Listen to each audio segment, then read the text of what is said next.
Hi friends, welcome to SH Samayal and blog. எல்லோரும் நல்லா இருக்க வேணுமென்று கடவுளை வேண்டிக் கொண்டு வாங்க வீடியோக்குள்ளே போகலாம். நான் உங்களுக்கு கேழ்வரகு மாவில் ஒரு ஹெல்த்தியான சம்மர் ட்ரிங்க் கொண்டு செய்து காட்டப்படுறேன். வாங்க அதை எப்படி செய்யலாம்னு பார்க்கலாம். அடுப்பில் ஒரு சட்டியை வச்சு சட்டியில் அரை கப் அளவுக்கு தண்ணி ஆட் பண்ணியிருக்கிறேன். நீங்கள் எந்தளவு மாவு எடுக்கிறீங்களோ அதுக்கேற்ற மாதிரி தண்ணியை கூட்டி குறைச்சி கொள்ளுங்க. தண்ணி சூடாகிற டைமில் ஒரு பவுலில் 2 டேபிள் ஸ்பூன் குரக்கன் மாவு எடுத்துருக்கிறேன். குரக்கன் மாவை கொஞ்சம் கொஞ்சமாக தண்ணியை ஆட் பண்ணி கட்டி இல்லாமல் கரைச்செடுக்கணும். குரக்கன் மாவில் இந்த ஹெல்த் ட்ரிங்க் செய்தேன்னு சொன்னால் யாருமே நம்ப மாட்டோம், அவ்வளோ ருசியாக இருக்கும்.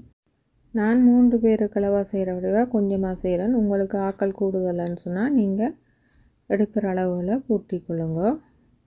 இப்போ நல்லா கரைச்செடுத்துட்டேன். தண்ணி இந்த அளவு கொதிச்சதுக்கு பிறகு நாங்கள் கரைச்சி வச்சுருக்கிற குரக்கன் மாவு கலவையை அதில் ஆட் பண்ணிவிட்டு நல்லா மிக்ஸ் பண்ணி விடுவோம். குரக்கன் மாவு கட்டிப்படாமல் நல்லா மிக்ஸ் பண்ணினீங்கன்னா சரி. மற்ற குரக்கன் மாவு வெந்தால் போதும். களிக்கு கிண்டுற மாதிரி கிண்ட தேவையில்லை, தண்ணித்தன்மையாகவே நாங்கள் இதை இறக்கினா சரி.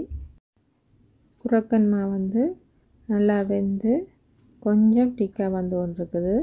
இந்த ஸ்டேஜ்லேயே நான் அடுப்பை ஆஃப் பண்ணிவிட்டு இதை நல்லா கூல் பண்ண விட போகிறேன். அடுத்து சின்ன பவுலில் கொஞ்சமாக தண்ணி ஆட் பண்ணிவிட்டு அரை டேபிள் ஸ்பூன் அளவில் கசகசாவை ஆட் பண்ணுறேன்.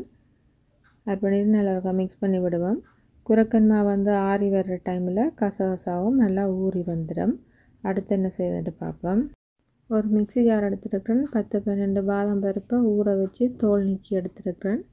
இப்போ நாங்கள் மிக்ஸி ஜாரில் பாதாம் பருப்பை ஆட் பண்ணிவிட்டு ஏலக்காய் உண்டு ஆட் பண்ணுறேன். வாசனைக்காகத்தான் ஆட் பண்ணுறேன். உங்களுக்கு விருப்பம் உண்டு ஆட் பண்ணுங்க, இல்லைண்டா வேண்டாம். இனிப்புக்காக நான் பேரிச்சம்பழத்தை ஆட் பண்ணுறேன். இது முழுக்க ஹெல்த்தியான ட்ரிங்க் என்ற வடிவாக நான் எல்லாமே சுகர் ஆட் பண்ணாமல் ஹெல்த்தியாகவே பேரிச்சம்பழத்தை ஆட் பண்ணுறேன். உங்களுக்கு எந்தளவு இனிப்பு தேவையோ அதுக்கேற்ற மாதிரி பேரிச்சம்பழத்தை கூட்டி குறைச்சிக்கொள்ளுங்க. நான் இதில் 7 பழம் அளவில் பெரிய பேரிச்சம்பழத்தை சீட்ஸ் எல்லாத்தையும் எடுத்துகிட்டு ஆட் பண்ணியிருக்கிறேன். இந்த பேரிச்சம்பழம் களித்தன்மை என்ற வடிவாக நான் டிரெக்டாக ஆட் பண்ணுறேன்.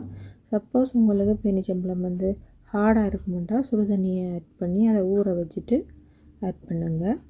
இப்போ நாங்கள் வேக வச்சு வச்சுருக்கிற குரக்கன் மாவு மிக்ஸையும் இதில் ஆட் பண்ணுறேன். அடுத்ததாக ஒரு சின்ன சைஸ் பீட்ரூட்டை பெருசாக கட் பண்ணி வேக வச்சு எடுத்துருக்கிறேன். இப்போ அந்த பீட்ரூட்டையும் கையால் முறிச்சிட்டு ஆட் பண்ணுறேன். பீட்ரூட் ஆட் பண்ணுறதால எங்களுக்கு இந்த ட்ரிங்க் கலர்ஃபுல்லாகவும் இருக்கும், மற்றது ஹீமோகுளோபினும் அதிகரிக்கும். கிட்ஸ் கலர்ஃபுல்லாக இருக்கிறது தான் விரும்பி குடிப்பினும். இதை கொடுக்குற நேரம் பலூடா மாதிரி நல்ல விருப்பமாக ஒரு கொஞ்சம் கூட மிச்சம் வைக்காமல் குடிப்பினோம். கட்டாயம் இதை ஹெல்த்தியான ட்ரிங்கை செய்து கொடுங்க.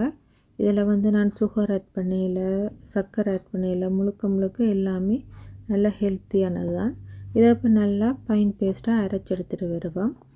இப்போ பாருங்கள், இந்த மாதிரி நான் அரைச்செடுத்ததுக்கு பிறகு இதை வேறொரு பவுலில் மாற்றி எடுத்துட்டு காட்டுறேன் உங்களுக்கு. 1/2 லிட்டர் பசுப்பாலை நல்லா காய்ச்சி ஃப்ரிட்ஜில் சில்லாக்கி எடுத்துருக்கிறேன். உங்களுக்கு எந்தளவு பால் தேவையோ அதுக்கேற்ற மாதிரி நீங்கள் கூட்டி குறைச்சி கொள்ளலாம். பால் ஆட் பண்ணிவிட்டு நான் கொஞ்சம் பாலை மிக்சியிலையும் ஆட் பண்ணி அந்த மிக்சியையும் கழுவி ஆட் பண்ணுறேன். மற்றது நீங்கள் பீட்ரூட்டுக்கு பதிலாக பர்பிள் கலரில் உள்ள ட்ராகன் ஃப்ரூட்டை கூட நீங்கள் கலருக்காக அரைச்சி ஆட் பண்ணி கொள்ளலாம். கலர்ஃபுல்லாக இருந்தால் தான் கிட்ஸ் விரும்பி குடிப்பினோம். இப்போ நல்லா அவருக்கா மிக்ஸ் பண்ணுவோம். கட்டாயம் இந்த சம்மருக்கு இந்த ஹெல்த்தியான ட்ரிங்கை செய்து கொடுங்க. நல்லா மிக்ஸ் பண்ணினதுக்கு பிறகு நாங்கள் ஊற வச்சுருக்கிற கசகசாவை இதில் ஆட் பண்ணுறேன். கசகசாவை உங்களுக்கு எந்தளவு ஆட் பண்ண விருப்பமோ அதுக்கேற்ற மாதிரி நீங்கள் கூட்டியோ குறைச்சி கொள்ளலாம். குரக்கன் மாவில் செய்தன்னு சொன்னால் யாருமே இதை நம்ப மாட்டினோம், குரக்கன் மாவில் செய்தாண்டு. கசகசாவுக்கு பதிலாக நீங்கள் செவ்வரிசியை கூட வேக வச்சு போடலாம். அப்படி இல்லைன்னா பாதாம் பீஸினை கூட ஊற வச்சு போடலாம். எல்லாமே நல்ல ருசியாகத்தான் இருக்கும். பால் நான் ஃப்ரிட்ஜில் நல்ல சில்லண்டு எடுத்த வடிவாக நான் ஐஸ் க்யூப் ஆட் பண்ணலை. உங்களுக்கு ஐஸ் க்யூப் ஆட் பண்ண விருப்பம்ண்டா கடைசியாக ஐஸ் க்யூப் ஆட் பண்ணிவிட்டு சில்லண்டு குடிச்சிங்கன்னா சமருக்கு சட்டப்படி இருக்கும். கட்டாயம் ஒரு முறை இது மாதிரி செய்து பார்த்து எப்படி இருந்தது கமெண்ட்ஸில் சொல்லுங்கள். இது வரைக்கும் என்னோடய வீடியோவை பொறுமையாக பார்த்து எனக்கு கமெண்ட் பண்ணி சப்போர்ட் பண்ணுற அனைத்து நல்ல உள்ளங்களுக்கும் ரொம்ப ரொம்ப நன்றி. இன்னும் ஒரு இன்ட்ரெஸ்டான வீடியோவில் நான் உங்களை சந்திக்கிறேன். அது வரைக்கும் பாய்.